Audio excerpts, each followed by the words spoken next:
तो नमस्कार भोजपुरिया भैया लोग, हम सबसे पहले आप सभी के अपने चैनल केसारी लाल ऑफिशियल में बहुत बहुत स्वागत करत बानी। आज ठे गाना आप सबके बीच में लेके आइल बानी जौन पवन पवन भैया के बा।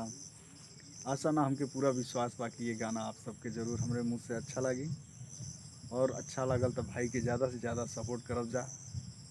तो लें जा बिना देर के लिए फटाफट ही गाना के आप सबके सामने पेश करत हैं। अगर अच्छा लगी तो प्यारा से कमेंट एक ज़रूर करब जा।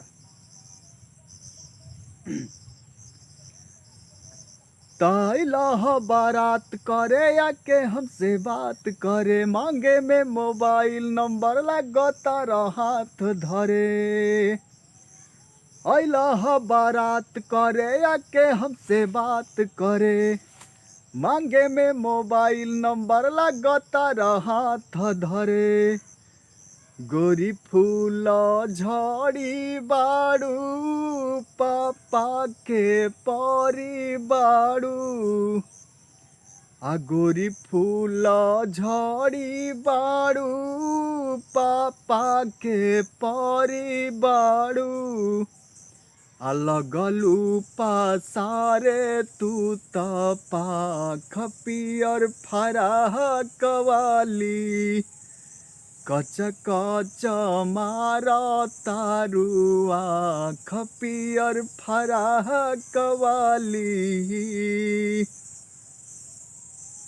तो लड़की के देखी पगलाइल बड़का, लागे के भांग खा के आइल बड़का। लड़की के देखी पगलाइल बड़का, लागे के भांग खा के आइल बड़का। करत इशारा बाड़ू, कहत आवारा बाड़ू। कहरत इशारा बाड़ू, कहत आवारा बाड़ू। भड़केलू कैलो पर मजाक पियर फराक वाली। कच कच मार तारू आँख पियर फराक वाली।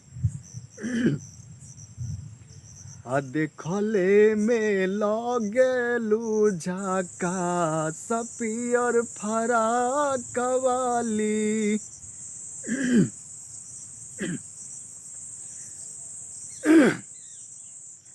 देखही में लागेलू झकास पियर फराक वाली। हमके पटावेला तू फूलवे से, हाँ हमके पटावेला तू फूलवे से। मारब चला के रसगुल्लावे से।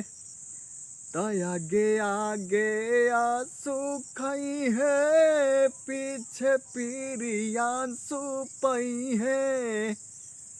आगे आगे आंसू खाई है, पीछे पीरियांसू पई है। पवन के मन दिह तूरा खपियर फराक वाली। कच कच मारो तारू आँख पियर फराक वाली। तो भैया लोग, आप सबके ये गाना पसंद आई हो तो भाई के ज़्यादा से ज़्यादा सपोर्ट कर जा। मिलत है नेक्स्ट गाना में, तब तक के लिए आप सबके हमारा नमस्कार भैया।